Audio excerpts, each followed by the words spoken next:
This is Fam Electric Ghost, and we're live on the air with Amanda J. Scott for the first time. Welcome to the Fam Electric Ghost podcast. How you doing tonight?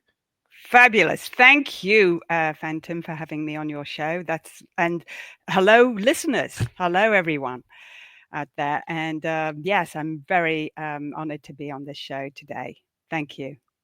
So we're going to talk about the hidden aspects of domestic abuse, and we're also going to talk about your book, Finding My Way Back to Me. And again, thank you for being on the show. Before we get to our heart of your story, we always ask every guest a couple questions. Those questions are like, what motivates you, and why do you do what you do? Okay. Well, why I do what I do was, well, because once I found my way back to me, I realized that I couldn't keep that journey to myself. I, through my own experience, after 17 years in an abusive marriage, my journey to freedom started when I realized that I couldn't do it anymore, that was worthy of being treated with respect, and that I wanted a better life for myself and for my children. So what I did is I recently captured my journey to freedom in this book called Finding My Way Back to Me. And I just wanted to share my story because I think we all deserve the opportunity to heal and to move on from an abusive situation. I think it's real important to be able to tell stories and be able to tell stories where people can pay it forward from your experience. And people going through things in their lives, if they're able to relay those experiences, it's like lessons learned, and it's just a good way of understanding like the things that happen in life, and like the idea, like finding your way back to yourself, bringing that back to me. That's an interesting place, because you're coming from this like hidden aspects of domestic abuse, and maybe we can talk about like where do you want to start with that concept of like the hidden aspects of domestic abuse? Yes, I think sometimes we just lose ourselves. And I experienced domestic abuse in a marriage for 17 years. Yet, for the longest time of that, I didn't realize that what I lived with every day was abuse. So you see, abuse takes many forms, and it is often hidden. Mm. It's not just the physical violence, it's often hidden, emotional, financial, sexual abuse. And this, whatever it is, it creates a feeling of shame in the abused, and it keeps them in a stuck state because nobody wants to be unloved and uncared for. And what happens is we sort of make excuses for our partner's behavior, yeah, rather than accept the truth that we're being abused.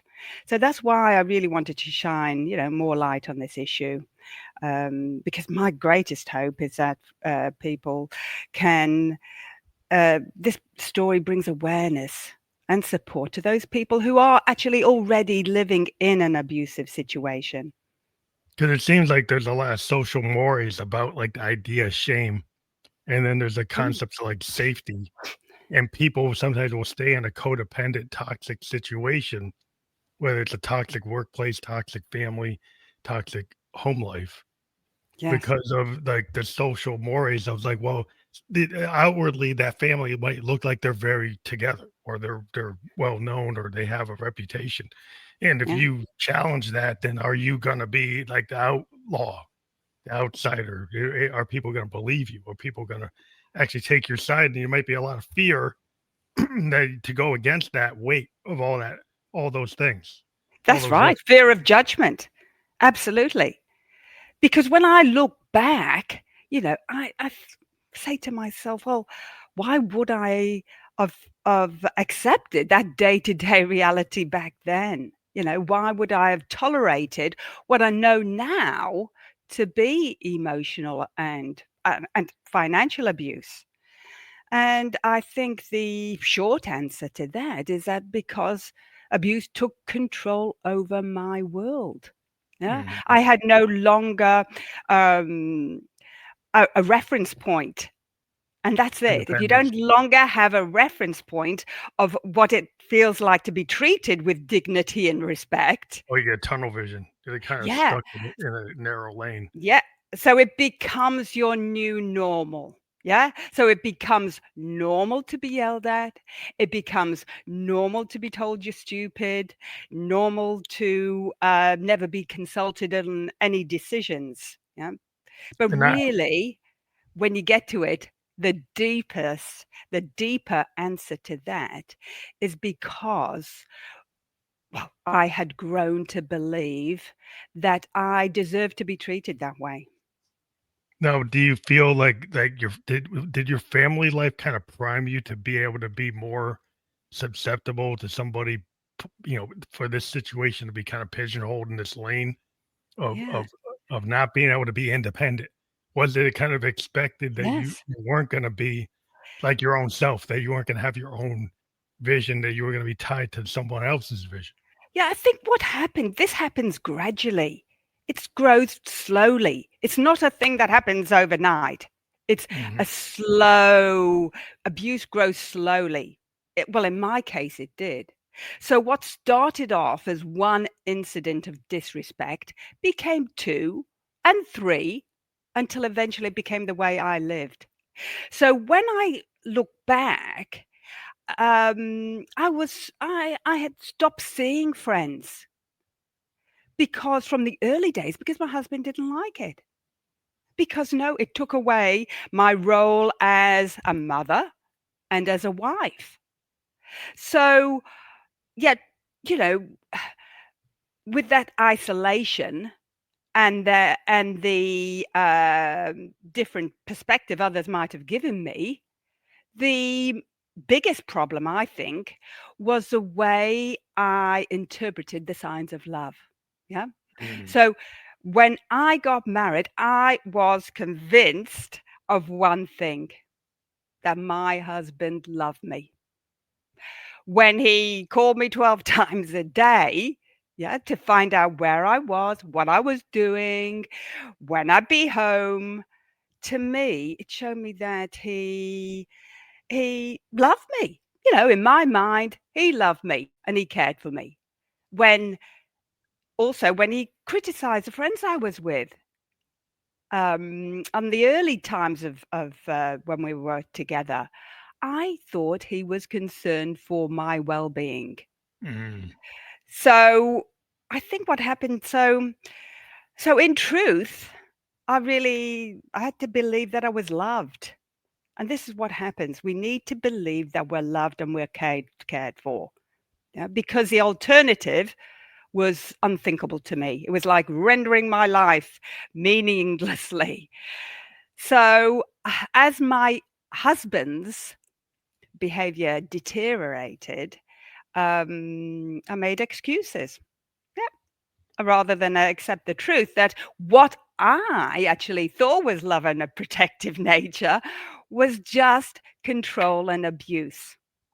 They're trying to make it just to have a total kind of top-down control over you. Yeah, You felt as care and loving and concerned, but it was actually limiting, like, your social network, limiting your I think we'll talk about your finances, maybe controlling what you could do with money, yeah, controlling what you could do with, even, like, what you wanted to do. What are you limiting, like, things like, could you go on and, like, have, yes, like, things outside of their home, or you were, like, limited to just being, like, within his control space?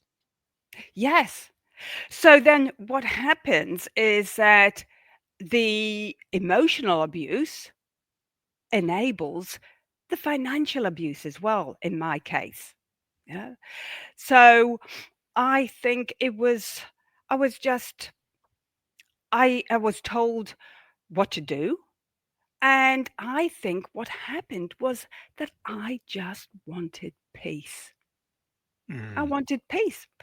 And I wanted the constant tension in the house, you know, when you're always walking on eggshells. I just wanted peace. I just instead of questioning my husband's decisions, I just agreed to everything because I wanted the peace. I wanted the release of that tension in the house. So I just did what I was told, So what hoping he would be nicer. he would get better. So the Yeah. so the thing is that did that not work? Did he still escalate when you were compliant? Yes.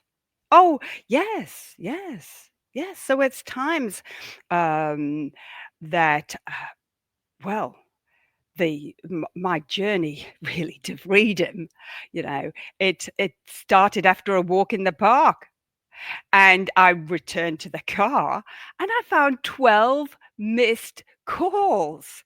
Oh wow. You know, I I was I called because I was terrified. I thought something had happened.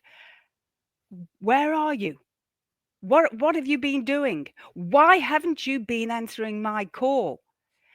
I've been waiting here for my lunch. So this conversation was to me the beginning of the end. You know, I've been lied to, I've been financially abused, and I that was it. That was the beginning of the end. Yeah. So you're able It to get the perspective of like, wow, like if I just am out of cell phone contact, he actually went, extreme and asked him where you are, like way beyond what is like a norm. And then I you think so. finally saw Yes. it as like that's not worth Yes. being in Yes. that kind of environment because the tension, like No. you try to like not have the tense moments or the No. tension of challenging it, but eventually, I guess you get to the critical mass of that. It's like, is that really the life you want to be in, right? Absolutely. I think something just goes, I just can't do this anymore. I just can't. Because one moment I was happy, had been for a walk. I was, I I felt fabulous. And then the next minute, I can be in tears. So, how can that happen? How can somebody control your emotions like that? Yes. Yeah. So we were talking Because before. we allow that. Yeah. Yeah, because I actually like the idea of going into nature and the pastoral kind of healing of Oh, like nature is the cathedral, it can restorative, and then if you go back into the environment of that control, is like that was not restorative. That was absolutely. negative. It was like punishing. It was like not. It didn't make you feel good. No, So then it's you uncomfortable. You don't want to be in that environment because it's so uncomfortable, but it's actually getting out to the park, yes? It's getting out to nature. And sometimes when you're in that abusive relationship, you don't go out in the nature. And it takes someone, for me, it took a friend to say, "Come on, I'd love for you to come and join me for a walk." And I Mm, did. And that was the first time I did. So that was a beginning of saying, wow, this is not normal. I'm yeah, going this out in place nature. is like this. It's yeah, it's beautiful out there. It's peace, it's Yeah, harmony, and you come back and it's chaos. And noise. and you just don't feel comfortable, yes, in your own skin. It's like always walking on those eggshells. Look, So you I didn't have think to do that in nature, right? You no, didn't have to be walking on eggshells. You kinda had this no, freedom of the space of yes, nature, and then yes, you go back into your controlled space, and then it's all this havoc yes, and tension and yes. having to follow rules that when That's you're in right. nature, you didn't have to follow those rules. No, Uh, you don't. You don't. You're present. You're yeah. not thinking, "Oh my god, what's gonna happen next?" You're So there. the financial abuses, some people maybe don't realize that because everybody's always looking at the very obvious, forms of physical abuse, and then financial Absolutely. abuse is probably not something that people dive into until like it really, it's like an afterthought. So how do you get people to like really understand like when they're actually being financially abused? Well, what happens is that, as you said, domestic abuse, whenever you think about that, what image comes up? Physical violence. Yet there's the insidious form of control. and it's destroying lives in silence. And that's financial abuse. Because this hidden impact, it affects in Australia, because I'm in Sydney, Australia. In Australia, it affects 1 in 4 people, Mm. and it strips them of their independence, their security, and even their ability to escape the situation. And the emotional and, as we said, and the social consequences of financial abuse, they still remain unseen and unaddressed. Many survivors, like I was a survivor, we suffer in silence because, as we said before, fear of judgment, the lack of resources, societal stigma. And the research has shown that many of these impacts are women, and it manifests in all different ways. And some of those ways are withholding access to money. Yeah, structure. Like having a joint account and then not letting you Yeah. have your own account. And if everything's Well, joint, that's then a they can yeah. watch all your activity, like your phone, on the joint Yeah. account, Yeah. monitor the phone, monitor the internet, Yes. Yes. monitor like everything about you because the way the world is. Yeah. Like if somebody wants to be a top-down to control type of person, they can know everything that's going on. They can monitor Oh, it. They obsessively yes. monitor it. Yes. And not only that, I mean, I was too scared to access money from the accounts and the credit cards because of the repercussions. Mm. Yeah. So there's that. And they limit, your money. So you have little access to money and you need to ask for every penny. And that's not good. No, Asking that's not good. for every penny. Yes. And That's an sometimes adult. you can It's be like you cut. don't expect, like Yeah. in a Oh, beg, relationship with adults, please. like, you be Yes. treat somebody like an allowance. Yeah. Please It give seems me to me some money. that Yeah. like doesn't seem like an adult level No. relationship. If you're still like in a child, more like you're like when you're in your family and your father Yeah. or mother gave you an allowance. If that structure goes into your marriage, like how much of independence can you have if you're being Mhm. treated with like Yes. with this very minimal amount of, you only can go so Mm. far in Yeah. terms of And it what you want to do. absolutely. And it carves into your self-worth. That's what it does. Yeah. So with that, you can be cut off, yeah, with nothing, and sometimes for the basic needs. And also, not only that, there's sabotaging employment, Mm. and they can from job loss to preventing career advancements.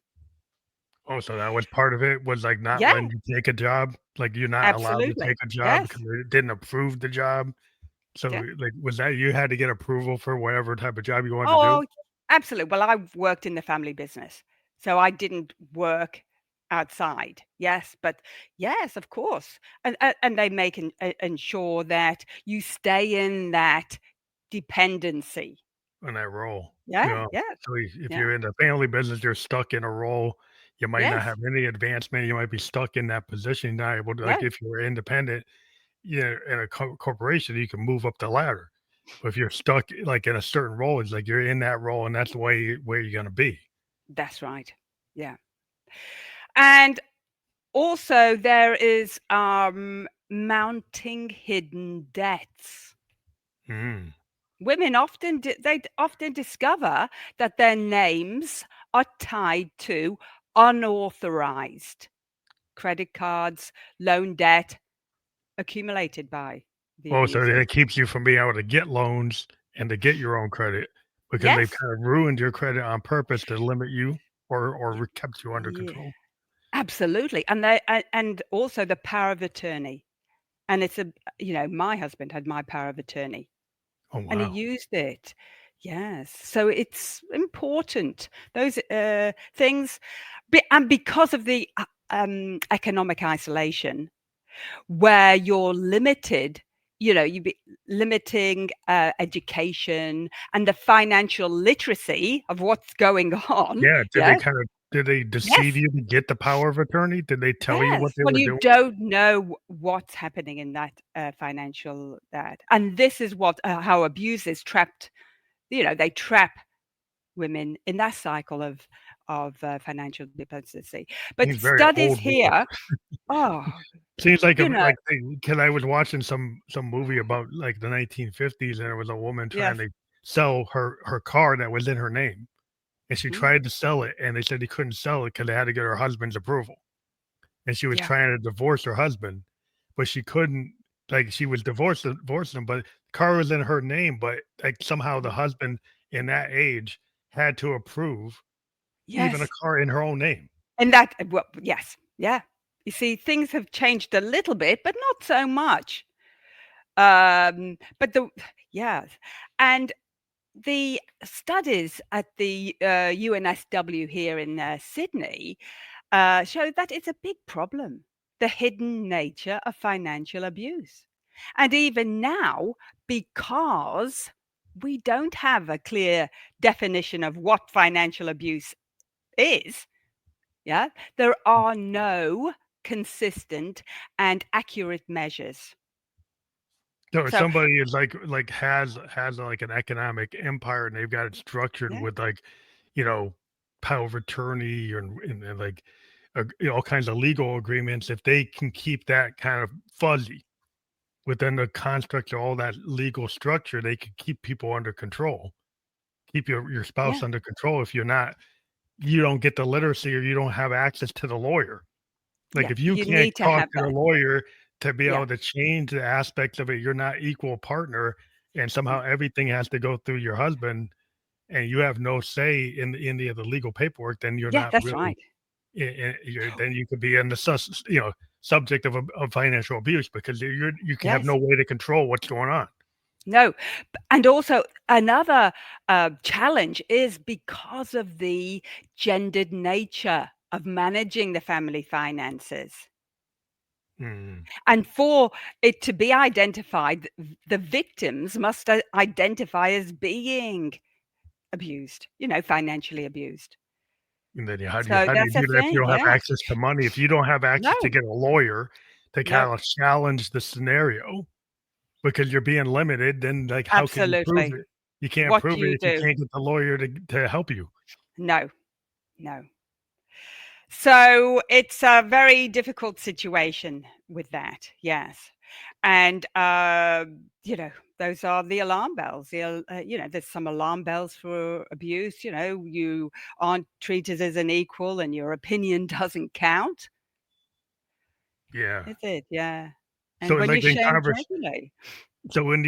when you first married your husband, like, was it clear, if you go back, that he was always from this mindset of wanting to be such a controlling person? Yeah. Or but you didn't recognize that It as a was slow. As I said, it's all very slow. It's all a Mhm. gradual process, and you put up with one incident of disrespect, and then more come. And he Yes, keeps on until pushing the boundaries, pushing it to absolutely pushing the boundaries there. Yeah. And that's how it starts. Yeah.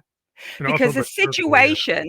the situation I was in had nothing to do with my behavior. Yeah. What I did, what I didn't do. It was simply because my husband was a deeply insecure man that needed absolute control. And because of my lack of self worth, I chose to accept it rather Oh, than yeah. question that. So it's both looking up at my self worth, my lack of self worth. So a kind of a codependent relationship of maybe 2 people that weren't really Secure. compatible, given that nature of, like, if he's deeply insecure and is gonna act in a way Yes. to, like, kind of prey on your insecurities, like your own not being having self-worth, then it just becomes this dynamic situation of, like, you're not getting what you want. No, He's probably not absolutely. getting what he wants either, so it's both kinda going Yes. sideways. Yes. You're both not taking responsibility for yourself, Yeah. It's like both of everything. you.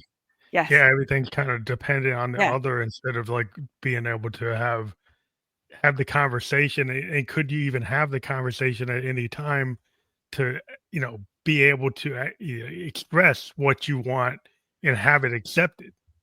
No, because you're too scared. Hmm. You just want peace. You just want peace. You don't want tension in the house. You want peace. So you don't question anything. That's what happens. Mm? And in this situation, there's And no way to kind of recover if that like your husband was never in the mindset that he wanted to hear no, what was going on, and he was willing to maybe understand and change, that he wasn't of the type of person that no, could change. no. You've both got to do it together. You know, counseling, whatever it takes to both be uh, healing together. Yes. Really to make a difference, because when you're controlling, when you're an abuser, then you just know it all. A lot of them know it all and they don't want to be told. Yeah, They don't. They yeah, really don't. that's a very Yeah. top down. We kind of like Yeah. living in a world of people who want to, like in the States right now, we have people that want to go back to like the 1950s or the Mm. 1750s. Like there's a Yeah. mindset that they want to go back. Mm. Like the whole idea of it is when a certain group of people, which are like men, had control over everything and people Mm. didn't like Mm. challenge what they decided. Mm. Mm. So they're the decider. So they want to be the decider for everything. They And if like the you just, power. yeah, and if it's like they're crowing across, like if the other wants it, that's not right. I make the decision. Yeah. And it's going from like a microcosm level of like what's in a family, what's in a like personal relationship in a marriage, Yeah. to like a societal relationship where you have all this dysfunction Yeah. of That's like right. so you can grow Yes. from the family to the society, and you have these societal structures that have the same kind of toxicity Mm. as the marriage. It's just I Yeah. think we're kind of all going through it because like, okay, could we have some insecure men? The power is within us all. Yes. The power is with us. It's not about taking control over anyone. It's about having your own personal power. Yes, within you. Mm? And that's important. And it's important to put yourself number one. It's start by doing that, because then you're there to help other people, not rely on the other person. Is the idea of like the soulmate? There's a lot of time people would go into marriage and they feel like, hey, my wife is gonna complete me. They're my soulmate. My husband's gonna complete me. They're my soulmate, Yeah, and that's gonna be this idealized yeah, romantic vision, right? And yeah. if there's suddenly you're in the marriage and it isn't that way, to Mm. challenge that ideal vision is to challenge it and say, well, I actually failed, right? Well, And so I don't want you it to want go. validation elsewhere, and that's Yeah, not the way to do it. yeah, Validate yourself first. Know your own value. Know your own worth. yeah. Yeah, You don't because need your you soulmate to are validate. everything. You are everything yourself. You are everything. And then whoever comes in after that is just amplifying your Yeah. own happiness. That's how. So you're both secure within each other. Yes. Because it's needy. That relationship where you're needy is always going to have that control Attention. and, yeah, that tension in it. Yeah.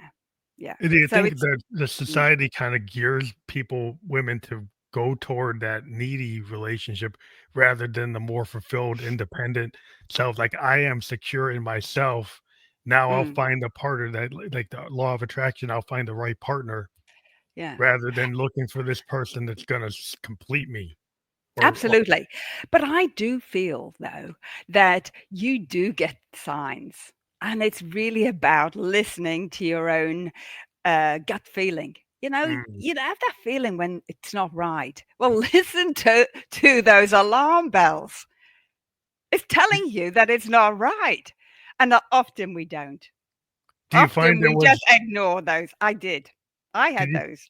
did you find Mm. there was any peer pressure from anybody outside of yourself to, like, stay in it, or was it all, like, your own pressure to stay? Look, I think it's, the children. I think you want to stay because of the children, and I think, "What are you doing staying for the children?" Because that what we teach our children in that situation is that love equals abuse. Yeah, so that's And not and and my primary motivation for leaving the marriage was to show my children the importance of self-respect. So, I think that and the impacts it has on the children, but you don't want to, um, show that, that's a way to, that's not a happy marriage. no. I mean, No. yeah, I think that's what some people kinda tell themselves, it's Mm. better to stay together for the children, Yes. but it's like, if you have a dysfunctional, toxic relationship, like, all you're perpetuating is, like, the next generation to go through the same thing or be primed for the same thing. Oh, absolutely, absolutely, because that's what they think it is. That's their behavior, so they go back into that. So, you're setting a pattern there. What it's yeah, it's showing them that abuse is disrespect is acceptable, and it's not acceptable. It's Yeah, not. and it's I think it's a different kinda social moray, like, I think people, like, to have the standards of the society. Like, you could have a structured, like, society where, like, you're scared to reveal that, 'cause the shame kinda Mm, manifests itself within that circle, like, within your town, your neighborhood, your social circle, that fear yes. of the marriage coming apart, Mm, and that's not the ideal. Like, the ideal is, oh, we're gonna be there for 50 years, you're gonna grow to old yes. together, whatever. Everyone has Yeah. this image. It's like, well, that doesn't always work with that person, No, right? that's right. And it's like, "Oh, no, there are" and some people think that there are these bad times and, "Oh, disrespect is just normal in a marriage." No, that is not normal. It is not normal. That is not a healthy marriage. It's not. It's not where for your health, it's no way to live like that. Well, yeah, the So med I if you think we think about just the medical yeah, impact, like, on yourself, like, your health, your nutrition, like, absolutely. all the aspects of Yeah, your if you're not it weighs on you. Like, yeah. the psychological damage to your actual body, 'cause, like, if you're under stress, Mm, stress triggers all kinds of ailments. absolutely. Yeah, And it yeah, will put you yeah, into a bad condition, and it's not like you have to suffer for some ideal, yeah, or do you would be better to actually self-actualize to where you should be? Once you realize you're not where you should be, yeah, right? You're not actually able to be the person you wanna be, and mm, you realize that yeah, you you're right. have a permission structure that it's Mm, okay to wanna be mm, the person you wanna be, right? yeah, I guess that's the big breakthrough, like, when you get the permission structure to say, "Hey, it's okay for me to be me." Like you're yeah, saying, finding yeah, the way back to me, right? absolutely. And there's nothing better in life than being yourself, than being free to make your own choices, your own decisions. That is gold. It really is, you know? Yeah, It really is. And I think, and it's a wow, you just feel completely different, lighter, everything. All these, you know, illnesses or anything that pain in the body just disappears because you're free. How good is that? Yeah. So and I I think think it's like that's it's kinda like the creative to make you the yeah, ability to write a book, to mm, tell a story, to be a creative person yeah, is you have to find, like, those vulnerabilities, that authenticity to tell a story yeah, that puts yourself puts that out in the world. mm, And, like, you have to be willing as an artist or a writer or anybody who's creative to have, a little shed the armor a little bit to kinda have yes, people have this, like, looking glass self analysis, and then people will see, like, "Hey, I felt like that. I've been in this kinda situation." And then they yeah, find that, you'll find your tribe. Like when you put something out, people will radiate to your frequency and understand what you're saying. Yes, absolutely. Because to be honest, I didn't set out to be a writer. It wasn't a dream I had carried in my pocket, when I was a young child. Hmm. No, it was through the lived experience. Yeah. And because I wanted to share it. I wanted to share it because I wanted to break the silence. And I think, breaking the silence, and sharing, this is what happens. When you share, you break the silence. Yes, it is painful to write about abuse, about what you went through. Yes, about self-abandonment, betrayal. But it is also liberating to write about the rising, the forgiving, and loving yourself back to wholeness. That's what Yeah. it's great about. Yeah. Well, I think it's the It, whole idea of when you're a creative person, you kind of show people a lot of the pieces of yourself. yeah. Like even when people, any writer, even if you write fiction, a lot of Yeah. it is like it's kind of like your inner self or your subconscious comes out, and a lot of the stuff that you do, even if it's a fictional character, is Yes. subconsciously part of yourself and feelings that you felt that you can project onto your characters. But when you're writing a Yeah. nonfiction book, you're telling a story, you're trying to Yeah. heal. I think it's very cathartic as an artist. Like being a musician, we write music. The music is trying to carry the feeling that somebody might do as a word. I Yeah. do as a note, and that note might have melancholy, it might have joy, it might have foreboding, it might be something, right? But it builds up a feeling, and when you write, Absolutely. Yes. it's a frequency, and you're telling this like story that you're trying. It's a lesson that Yeah. the people can learn from, like the learned experience you're passing on, and that in itself is healing because it's cathartic. You dive into it, Yeah. you analyze it, you try to understand like why did this happen? Why did that happen? Oh, What could have happened, sorry. right? Yeah. Yep. Sorry about that. I don't know why That's that's come through. I don't know why. Sorry. okay. I don't know why Okay. that's come through, but that's That's life, right. isn't it? That's the real live stream. That's the live stream. Um, but I think, at times I wanted to stop. I wanted to put my pen down. I didn't want to relive it. I didn't want to relive the past, and it was too heavy and too Mhm. raw. But at the same time, when I kept on writing, every page was a step to, as you said, the healing. Was a step to the healing. I was reading and I was writing my way back to life. And I think that's important. And I was doing it for myself. And I think that's what happens. You do it for yourself. Um, and then this overflows and it helps other people. So, what I did with the book, I picked the 43 pivotal days it took me to change my life. And these were some of the days when I was pushed to my limits, Mhm. forced to make decisions and move beyond my comfort zone, as you do, because you're moving, you're changing.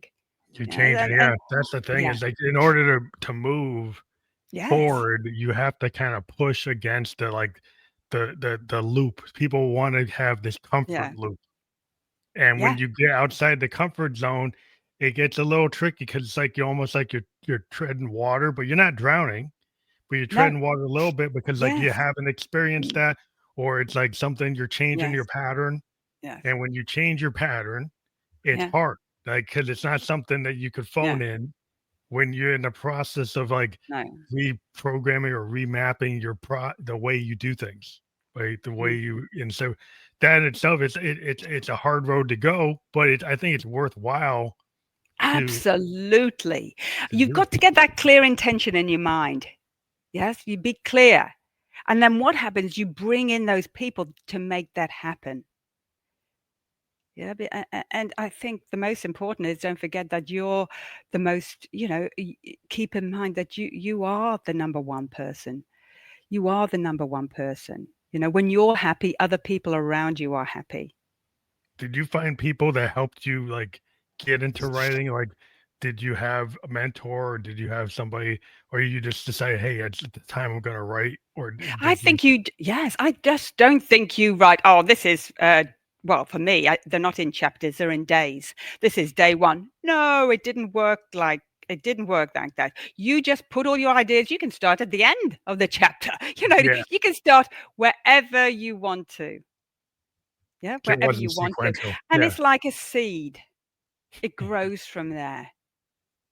It just Now, as a grows. first time writer, have you been on like a book tour, or you're like doing the podcast? I assume is part of your Yes, I've been promotion. doing that. Yes, I've been getting out, talking to a lot of groups and talking to the women that have experienced abuse, getting out there and helping those women, because they need, uh, that's what I do. I sort of work with them to gently heal what's been broken, and for them to make positive decisions about their lives. That's important. Yeah. To be able to like tie to like social organizations that are working with women, and then be able to Yes. speak to them in that way. Absolutely. But it's really about this message that, yes, it is possible to get out of of an abusive relationship, a toxic relationship or marriage, and to find life, a Life different after. life, a Yeah. much better, happy life. And that's really a very important message, that it is possible, because some women don't think, oh, well, they don't know any better. And yes, you can have uh, harmonious relationships, but the first relationship Is with is yourself. having one with yourself. Yeah, well, Absolutely. that's always the hard thing because a lot of people like they think it's kind of new world the self love.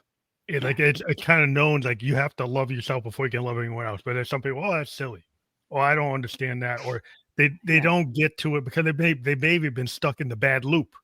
yeah, If you've yeah, been in the bad loop where you don't love yourself, they say, well, I can't imagine that, or yeah. That's right. it doesn't seem like that fits me Yes, because yeah, I'm more kind of like I've been jaded by being in a situation. I don't think that that's real for me. That self love is not is if you haven't been able to like allow yourself to believe that you should love yourself. well, That's not in your wheelhouse. You have to get to the point where it becomes something that you can imagine or and actually practice, right? yeah. And that is, the abuse comes from self-abuse, really. You're allowing yourself to be abused. You're allowing yourself to be treated that way. And once you say no to that, no, I deserve to be treated with respect and kindness and love, then you start to give yourself that love and kindness. You start to respect yourself. And it's finding your way back to yourself, living your life. Yes. Um, yeah, living your life just the way you want to live it. And that's not being selfish. That's No, being responsible. That's being responsible for your own happiness. And but it and helps, like you said, that's with your what it children. is. Yeah. Getting a whole new pathway because like if you get to the law of attraction and you're in the group that's actually, you have a more of a healthy mindset that you're going Yeah. toward a growth mindset. You're out of the destructive bad loop. Mm. That your own children can see that you're actually in a better place. Yeah. That you're Absolutely. Yeah. that you're happier. That you're more fulfilled. That you're doing what you want to do, and it's okay Yeah. that you can, you don't have to be in this role of dad says you should be this. No. No. Mom wants to be that or wants to be something, and it's okay that mom wants to be, in this place, and that's what where it should be. Like, why can't she have that? Why can't she be that? Yes. Absolutely, lovely, well put, because that's really about that. And often, you don't see it. It takes somebody else. It takes a good friend to say to you, "No, Amanda, you deserve better than that." Because sometimes we don't see it within ourselves. Did Yeah, you have it, that? Did your friend absolutely. actually told Friends you that? were. I had one friend. And, even one friend, it's just so important to have somebody who knows about your situation, yeah, and who's trying to find solutions for you, really. And I had one friend, and no, Amanda, she said, I know, they it's good to have a friend that doesn't judge you, Yeah. but just knows about your situation and knows that no, you do matter. Yeah, they give you You that do feedback, matter. they give you the feedback that's outside that loop, That's like, right. that you can hear. Yes. Is that the person that took you for the walk in the woods? Yes, it is. You're right. You are right. And that changed my whole life because that day is when I realized, no, enough is enough. They I kinda realized pulled I you out can't of. do this anymore. I Yeah, can't do this anymore. they kinda Yeah. knew that was the moment to Yeah. bring you to That's the woods. day one. That's day one. Yeah. Yeah, it's always And that from thing that that, happens. whoa, there's 43, but I would not change one thing. Yeah, Would but yeah, that's never the thing, change any day at all because it was all part of the there for plan. and for my growth. I needed Yeah, to stand up and say no. I needed to know my own self-worth. I needed to do that. I needed to step up in life, and not rely on other people. Why had I handed over um, uh, my love and validation and expected somebody else to fill that? yeah. It was up to me. I'm responsible for my own life. And when you are, wow, you can have the greatest life because you just do things that make you happy. You just follow your own passion in life. Yeah, people are so surprised when they see, people who have, actually kinda self-actualized, and they're like, "How did they get there?" Like, they got Yeah. there because they love themselves, right? They got there because they prioritized something they felt that they needed to do, right? Yes. They had an idea, they had a Yeah. feeling, they wanted to do it. They went and did it. They didn't sit and say, "Well, I don't know No. if I should do that." They went and said, "You know what? I will do this." Yes. And And it that's a yeah. hard sometimes a hard road to get to the point where you actually say that you're actually gonna go do it. Absolutely. But if you've got that in your mind and yeah, this is what I want. I want happiness. I just want to be happy. I want peace. That's all you need to have in your mind. And then you're going for that. It's not difficult. It's Yeah. easy. Okay, I'm going to go to the park more. I knew I needed to get to that park. That wasn't going to be the last time I went to that park because Yeah. that's where I had peace. They had the That's peace, like, where you I get to do the thing that yeah, makes you. yeah, Because so many yeah, people get stuck in, like I say, the bad loop. They're stuck yeah. in the thing that, they're used to doing it, but it's not getting them anywhere, No, right? That it no. keeps on giving them the same result until they actually discover, like, the thing that I have maybe I'm comfortable going on. I'm not so comfortable deciding to go to the park for the first time, but then I go, and then I realize, like, this is actually a lot better than what I was doing. That, Yes. to decide to, first Yeah. day I ever did mountain biking, to actually have to go down that creek bed. And the first That's time you go fun. down that creek bed, like, well, you don't know if you can do it, but you're No. never gonna know until you No, do it, right? And then no. once you start to get comfortable trying Yeah. it, you build up, like, this ability to, like, Momentum. oh, You yeah, but you build up build a that momentum. momentum. You Yeah, do. Yeah, it's great, isn't it? yeah, It's to just great. understand that you can do it, you can stay on Yeah. track, you can build up your ambitions and where you need to be, and it does start with the self-love, which a lot of people Yes. might not be keen on, but that's where it starts, and it's like they Mm, might go through a lot trying to get to the same place, mm. but it's always gonna start with that idea It of, is. like, self-love, right? Absolutely. And just know that there is support along the way. Wherever you go, is always support there helping you. You're not doing Mhm. it by yourself. We all are connected. We're all connected. We're not attached. No, Yeah, but we're yeah. connected to one another. So there's always people there to help you along the journey. Yeah. And it's just amazing, to grow, to see yourself blossom really, because you're coming out and you're blossoming in the world Have you in your thought of journey. doing an audiobook for your book? I haven't as yet, but that could be an idea. plan, Tim. I might consider There's that. a Yeah, there's a whole like group of readers today that's how they actually consume, because of the way the world is so techy, yeah, that people consume books through audio, and you can get to an audience that wouldn't have bought the physical book to read it, but they'll yeah. actually listen to it. And your story is so great, and your voice would be great for you to narrate your own audiobook. I mean, I've talked to people. It's like, well, I got to have a voice actor, but like when it's a nonfiction book and it's your story, sometimes it's really good to have your own voice do it. Yes. Well, that's an idea. Yes, it is. Well, my book, it's a short read. It's a powerful read because it's a reminder But that that works today because we people's all attention spans are deserve. short. Yeah, it's a reminder that we all deserve respect and kindness. We really do. Yes. And and yeah, so I'd love it. I think I might consider that, doing an audio book. Because some people find it hard, and especially if you're in a situation like that, in an abusive situation, to actually have a book around. Where are you going to hide it? Yeah.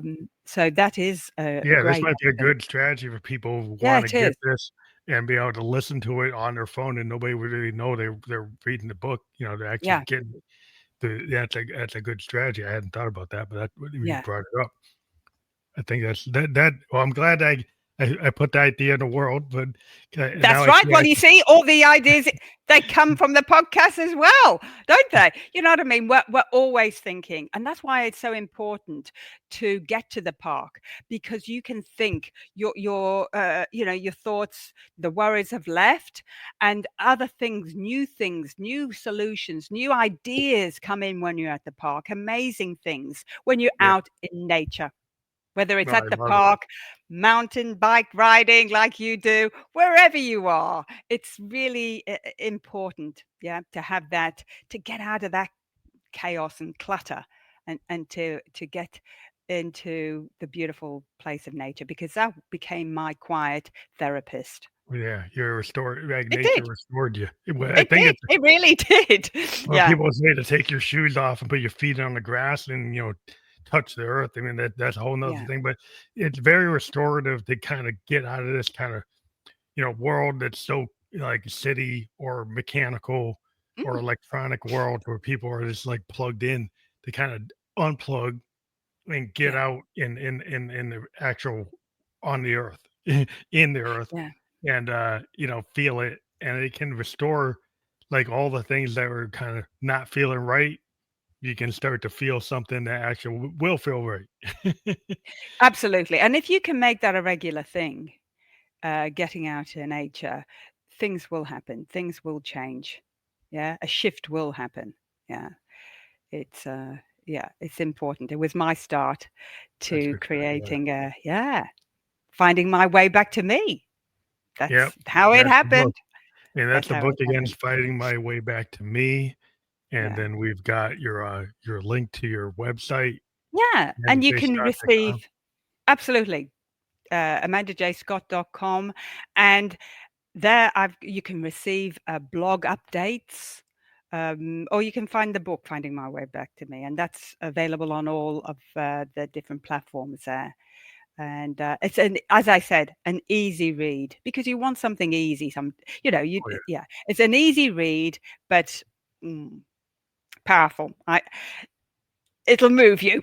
It'll move you. It'll get you out of that, and Wow. it'll bring hope and faith that that you can, anything's possible, and you can get out of an abusive situation. Yeah.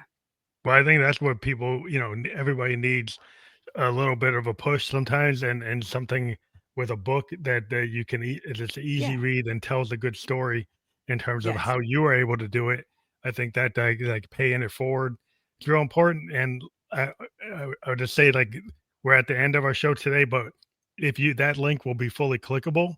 We've been live on Lovely. Facebook, LinkedIn, and YouTube. We will be on multiple channels like Apple Podcasts, Spotify, Amazon, iHeartRadio by tomorrow.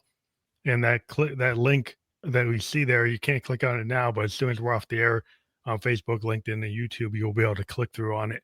And we do encourage people who watch the podcast to click on the link the URLs that we provide so you can get the further information if you want to pick up the book.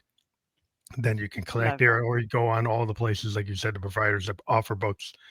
I want to thank you for being a guest on the Fam Electric Ghost podcast. Thank you, Phantom. It has been a lot of fun, and it's been lovely to talk to you and your listeners as well. I wish you all the very best out there, and have fun in life. That's what it's Thank you. about. Right, Thank when you have you. another book, come on the show. If you write another one, let Oh, us I'd know. love to. I'd love to. I'd love to. I will do, Phantom. I'd love to come on the show. Okay. Thank you. Thank you. Bye. Bye bye. Bye. Bye.